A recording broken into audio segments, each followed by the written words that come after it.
But first, as you might have guessed, DeSantis launches. That's the focus of tonight's Angle.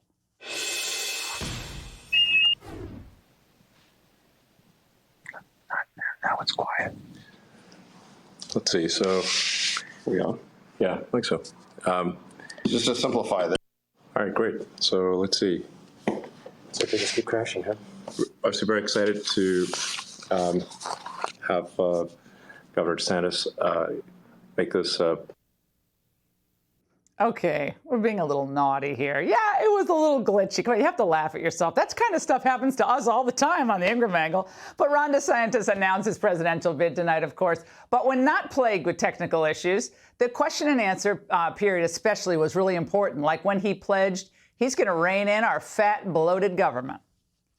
Buckle up when I get in there, because the status quo is not acceptable. And we are going to make sure that we reconstitutionalize this government. And these agencies are totally out of control. There's no accountability. And we are going to bring that in a very big way. Actually legislate so you're not delegating to the bureaucracy key issues regarding how to enforce federal law.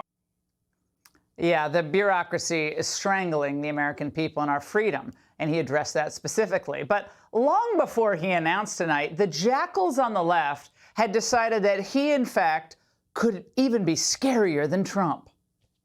There are a lot of younger people in that party that are much scarier. DeSantis, for one. This guy is a fascist. This is the coming straight out of the authoritarian playbook. This is what's so disturbing about DeSantis. DeSantis has almost accelerated the racism as the point. In his quest to run the most right-wing fascist primary campaign ever, DeSantis is throwing all the right-wing pudding at the wall with. And now something from Vanity Fair yesterday that was so bizarrely vicious, it's almost a parody of itself, kind of like that montage we just played for you. A piece that was titled, DeSantis will formally announce his 2024 bid with Elon Musk because apparently David Duke wasn't available. And neither were other neo-Nazi sympathizers. Very subtle kids. Now, of course, this isn't anything that President Trump and candidate Trump hadn't already been subjected to, except 1,000 times worse, because they tried and are still trying to kill him politically with federal and state investigations, lawsuits, and oh, no big deal, just 2 impeachments. Donald Trump is deliberately putting out a racist, bigoted, nativist appeal, as well as a neo-fascist appeal. The emotionally unstable Donald Trump. He's a white nationalist. He's a fascist. He's embraced violence. Trump there not only lying, but being casually racist. Bending over backwards, being an apologist for Vladimir Putin and for Russia. You notice the similarity here? They have the same pattern, no matter who the Republican is. Now, most people would have melted into a puddle of goo in the first month of these types of attacks. But remember, Trump just keeps going. There was no collusion with Russia. There was no obstruction, and none whatsoever. And it was a complete and total exoneration. It's a shame that our country had to go through this. We are a nation that no longer has a free and fair press. Fake news is all you get, and they are the enemy of the people. We are a nation where free speech is no longer allowed. We're going to bring energy down, way down. We're going to get the interest rates down. We're going to get back to a great life.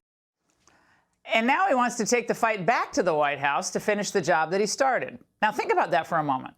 President Trump was determined to run again, despite knowing that if he had quietly left politics after the election, the attacks and the legal threats most certainly would have stopped. So did DeSantis, Trump's only viable competitor, have that same moxie, that same, it's almost a lust for battle? And can he get stuff done in Washington when they're going to be throwing acid at him 24/7? And while running a national campaign in the national media spotlight that is hot is a hell of a lot different than running a state, the signs are that DeSantis, like Trump, does have the spine to fight through it all and not lose focus on actually what matters. Consider what he's gotten done against the media and the Democrat freakouts in his own state. This is Politico, of all places, that talked about his accomplishments just last legislative session. One of the most productive stretches of right-wing lawmaking any state's seen in years.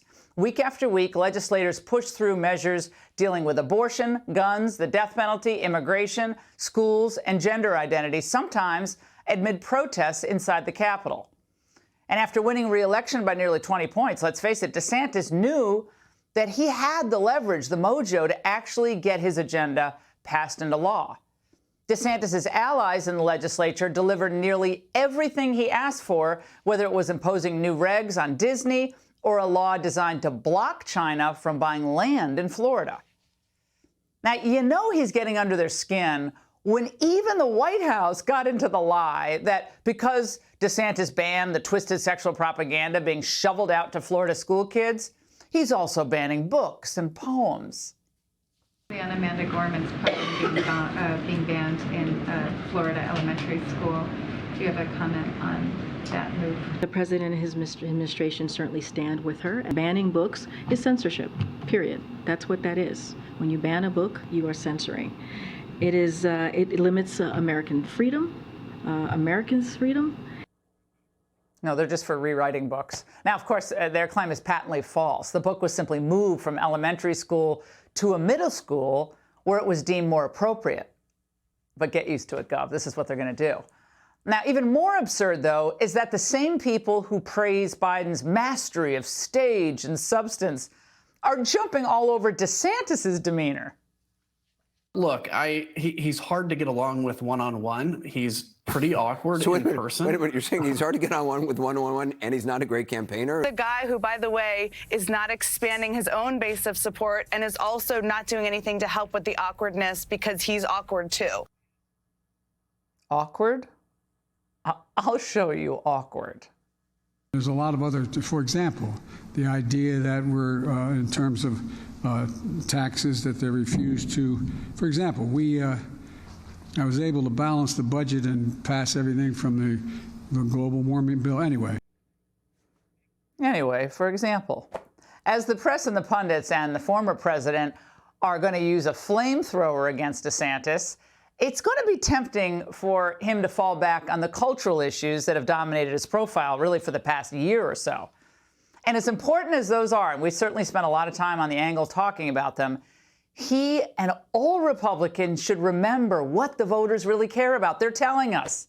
The latest Harvard-Harris survey tells us that not drag shows or Disney, no, it's the economy, inflation, and high prices, immigration that are bothering people.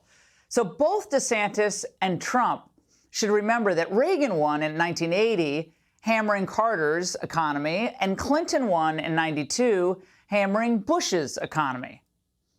As tempting and fun as the other issues are to bat around, the path to victory is offering credible solutions to what worries voters most. But, you know, we spent our whole life savings to get a good retirement account, and now we see it dwindling, like dwindling.